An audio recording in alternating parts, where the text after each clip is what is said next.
All right, what's going on, everybody? This is Mike from the Last Corvette. So today's project, well, we're installing a light kit, taillights and headlights in this club car, golf cart. This is a gas version. So as you can see, the kit does come with templates for the rear taillights and also a template for the headlights. I'll show you that later.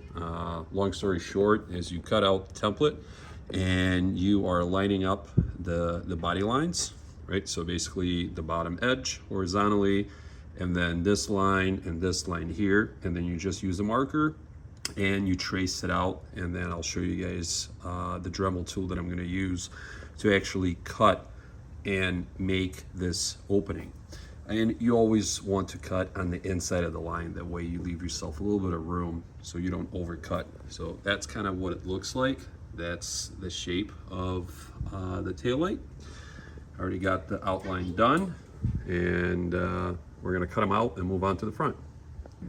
All right, so as I showed you guys, I had the templates taped on just using masking tape. One thing to note is the rear template, you don't have to switch sides, meaning that you don't have to flip it over. On the headlights you do, to match the radius in the front, which I'll show you, but got one template cut out. Already ran a little test fit. Then I'm gonna work on the second one, and then what I'll do is I'll pilot, and I'll show you guys, you have to pilot the holes, the mounting holes for the screws that actually holds the taillight in place. So we'll do that once both of the taillights are in position, and then basically the project today is to get the holes cut, get the lights fitted, and then from there we'll run the wire harness, which connects to obviously the taillights, the headlights, the battery, and then I have to run a switch to the main panel. All right, so the second hole is cut. As you can see, I'm also using masking tape around the inner edge of the outline, and the reason I'm doing that is because the golf cart is black, and regardless of what marker color you use, it's easier to follow a straight edge that you can visually see, so you stay within the boundaries. Here is the driver's side taillight, and like I said, once I get this one fitted, they look to be on the same plane. Then I'll pop small little pilot holes. You got 1, 2, 3, 4, and then I'm not going to put any screws in because I still have to run the wiring. And what I'll do is I'll back out the golf cart and start on the front headlight outline and basically do the same thing. All right, guys, so now we're doing the front headlights. So this is the template that you will flip over on the driver's side. So it says right side, turn over for left, right? So I did the same thing. I followed this radius here that I mentioned when I was doing the rear taillights. Just keep a straight line, and that's it. I mean, you know, that's same concept. I'm going to peel this off, tape it off, and then we're going to cut it out and test fit it. And if everything goes well, we'll repeat the process on the driver's side. All right, so the hole is cut on the passenger side. Now I'm going to just dry fit the headlight. Now in the front, as you can see, everything is exposed. On the rear of the golf cart, I do have inner wheel liners, so I'm not going to put the screws in just yet, but I will in the front because, well, it's fully exposed. I don't have to worry about getting to the harness or the plug. All right, so both openings are cut. Don't mind that little jiggy jag there. My cutter came out of the chuck somehow, so, but it's okay. It should work just fine. All right, let me test fit the headlights this time. All right, well, both headlights are in. Actually, screws are in. They look symmetrical. They actually look pretty good, honestly. And one thing to remember, that's both headlights and also taillights, there's actually protective plastic that you got to remove. So it's almost like invisible. But anyway, yeah, all the lights are in. They look good. They look symmetrical.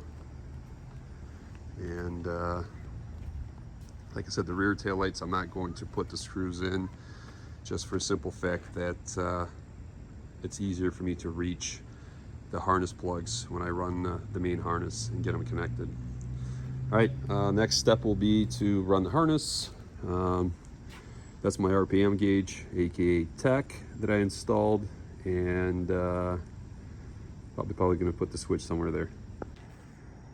All right, guys, so I decided to run the harness today. I got the harness ran. As you guys can see, I got the power going to the headlights,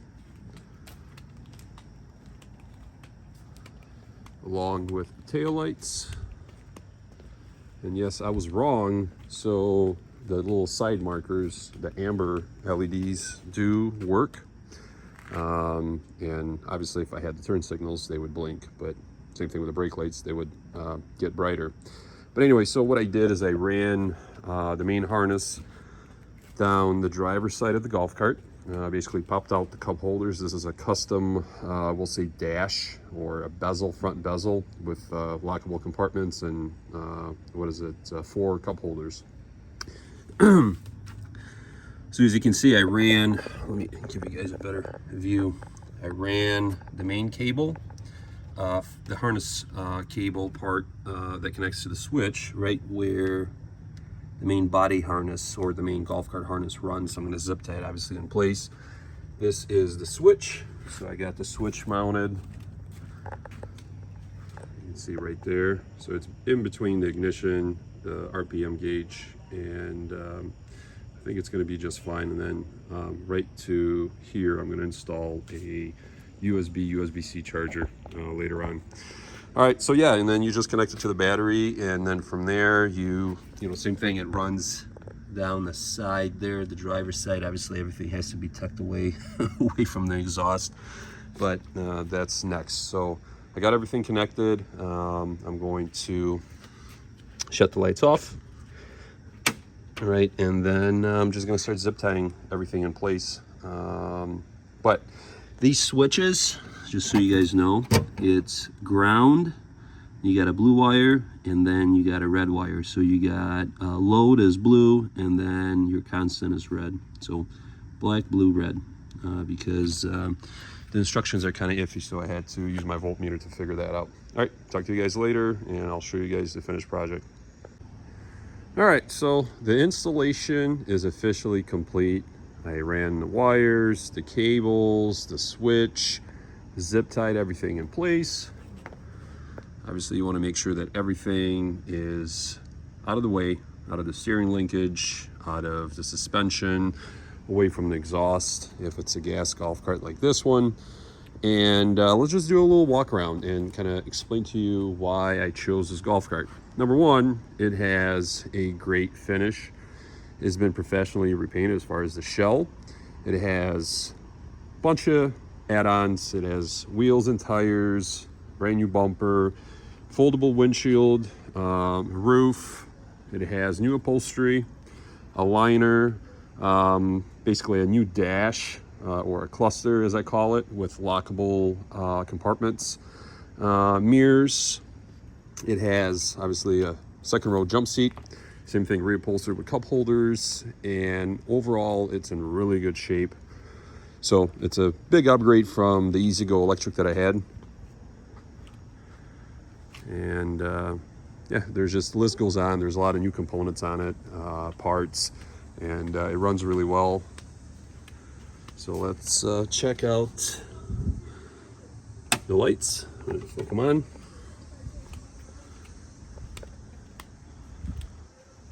That's your front. And these lights are adjustable, so there is a single adjustment screw on the headlights if you want to basically raise them or lower them. And then obviously this shows the taillights. All right, if you have any comments, questions, comment below. But yeah, this is my new E-Z-GO golf cart. So this mat or this liner that you guys see in the front, I ordered the same one that will go on this rear step as well. And then we'll kind of look into the whole sound system on it and see what I can achieve. More likely just a simple sound bar. That's all I need.